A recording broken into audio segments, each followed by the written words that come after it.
Nuevamente, esto es Historia y Geografía de segundo año, es la clase número 3, ¿sí? Y lo que vamos a estar trabajando en esta clase número 3 son los primeros intentos de organización nacional.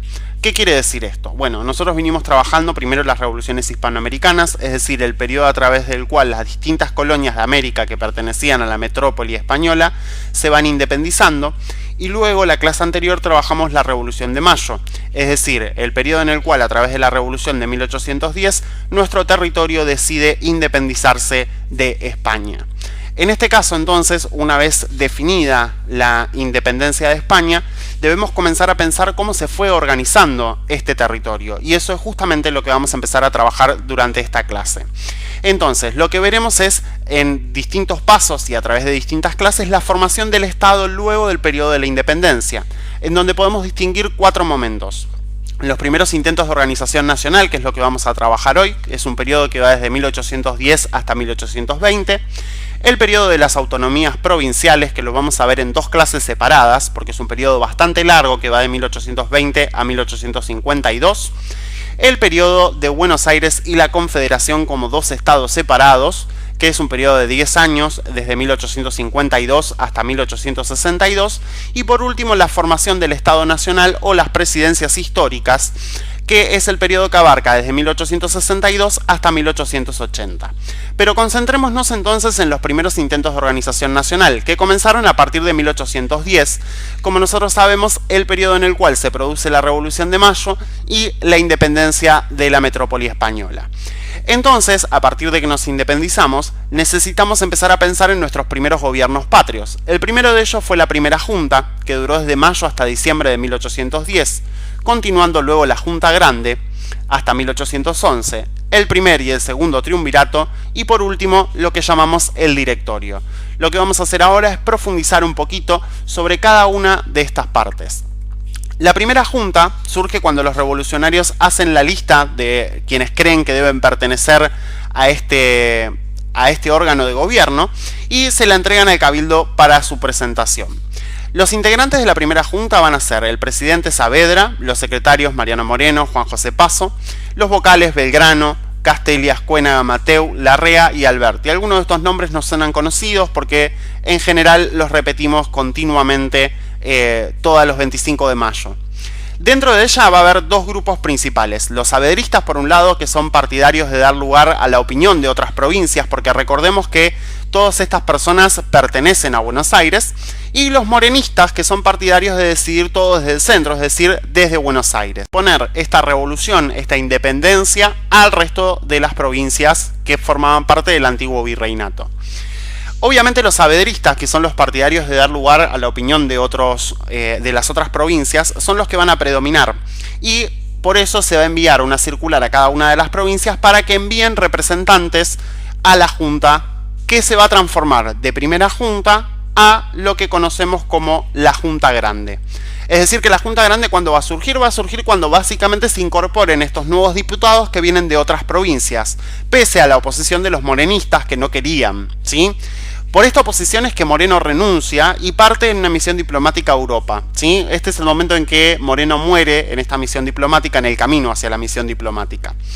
Ahora la Junta Grande va a tener 22 miembros, es decir, va a ser mucho más amplia, y va a tener que afrontar importantes problemas como el desconocimiento de la autoridad por parte de algunas regiones, como por ejemplo la región de Paraguay, así que va a desconocer la autoridad de lo que es este nuevo gobierno.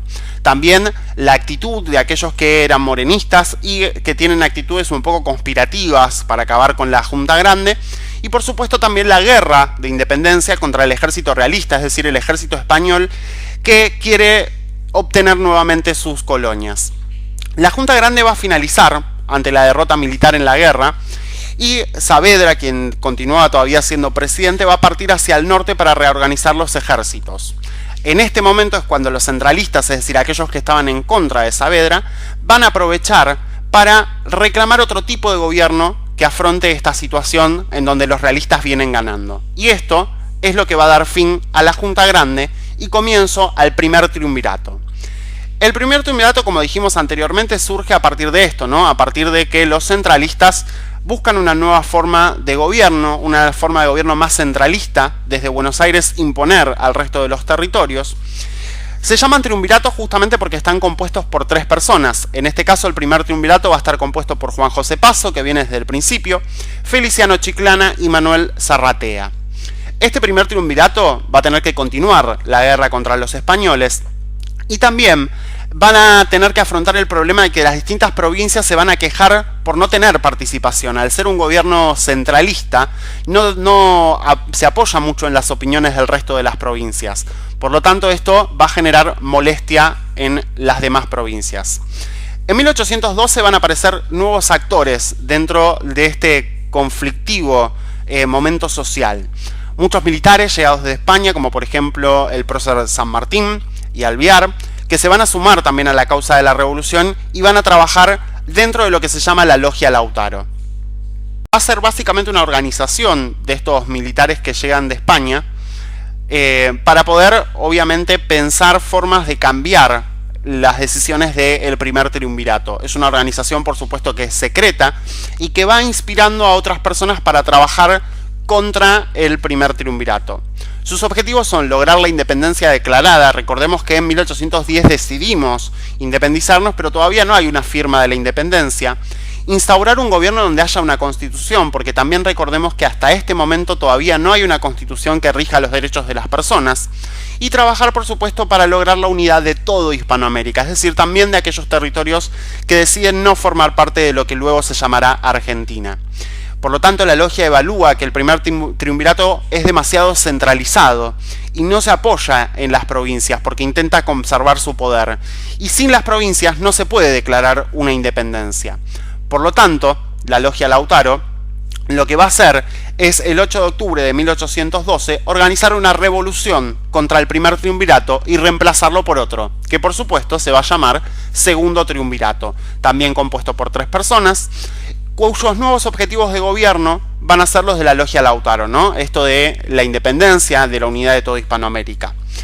Este segundo triunvirato va a tomar una principal medida que va a ser convocar a todas las provincias a reunirse en la asamblea del año 13, justamente con el objetivo de firmar la primera constitución que va a regir los derechos de los argentinos. En la asamblea del año 13 se busca esto, ¿no? Firmar una constitución, y comienza muy bien porque empieza a tomar medidas encaminadas hacia declarar la independencia final. Aprobar, por ejemplo, el himno, el escudo, es decir, aquellos emblemas que reflejan a la institución argentina, pero no logra declarar la independencia. ¿Por qué? Porque la logia Lautaro se divide entre San Martín y Alvear con respecto a qué hacer ante una eventual caída de Napoleón y la vuelta del rey Fernando VII. ¿Se acuerdan? Nosotros vimos que durante la época de Napoleón, Francia invade España y el rey Fernando VII termina preso, lo cual generó un vacío de poder para que se dé la Revolución de Mayo. Pero para este periodo parece que Napoleón está perdiendo y que Fernando puede volver al poder.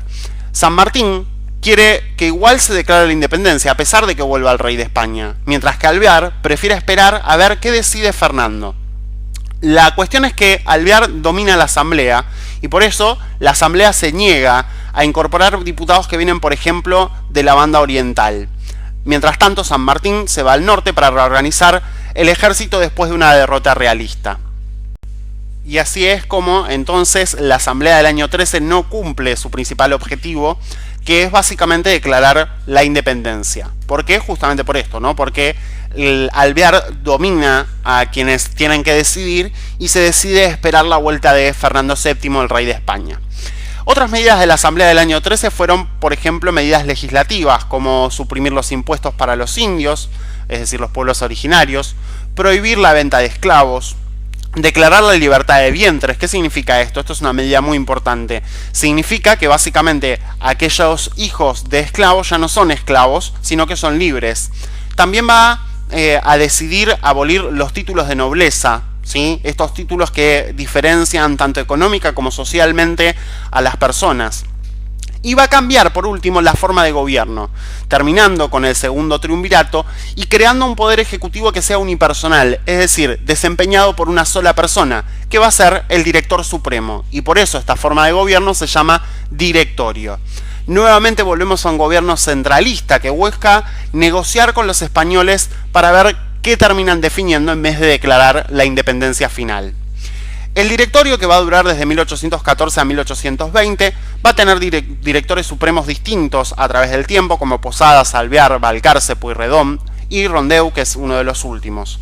Durante los gobiernos de Posadas y Alvear siguen funcionando los órganos legislativos a través de la Asamblea del año 13, acompañado obviamente por las decisiones del director.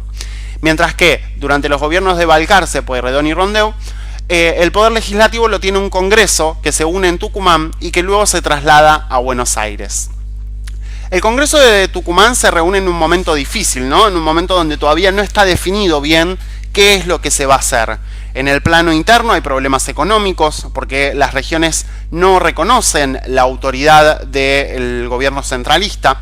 Y en el plano externo porque Fernando VII vuelve a España y quiere castigar obviamente a los territorios americanos que decidieron independizarse. La principal medida es que el 9 de julio de 1916, que es justamente la fecha en la que decimos es el Día de la Independencia, es justamente porque es el día que se declara y se firma la independencia de Argentina de España. Otros temas que trata, por ejemplo, van a ser la forma de gobierno, porque a partir de que nos independizamos, bueno, ahora hay que definir qué forma de gobierno vamos a tener, si va a ser una república, si va a ser una monarquía constitucional como en Europa, y obviamente también si es una monarquía a cargo de quién va a estar. Este congreso se va a terminar, esta asamblea y este congreso se van a terminar trasladando a Buenos Aires por cuestiones de seguridad, de que los realistas están ingresando en el territorio, y va a terminar teniendo una posición mucho más centralista. Sucede entonces que los portugueses invaden la banda oriental. ¿Qué es la banda oriental? Bueno, básicamente lo que hoy en día es la República Oriental de Uruguay, ¿sí? Para este entonces se llamaba la banda oriental. Y Artigas, quien maneja, digamos, esta zona, pide ayuda desde a Buenos Aires. El Congreso no se la da, justamente porque las ideas de Artigas son muy federales, es decir, apoyan mucho a las provincias, mientras que el Congreso de Tucumán justamente tiene una idea centralista. Finalmente el Congreso va a redactar una constitución en 1819, una constitución unitaria, es decir, una constitución que centraliza el poder en Buenos Aires y que por supuesto no es aceptada por las provincias, porque no están de acuerdo con centralizar el poder. Por ejemplo, López y Ramírez, que son los caudillos de Santa Fe y Entre Ríos, deciden marchar con sus ejércitos en contra del director supremo. Acá hacemos un parate.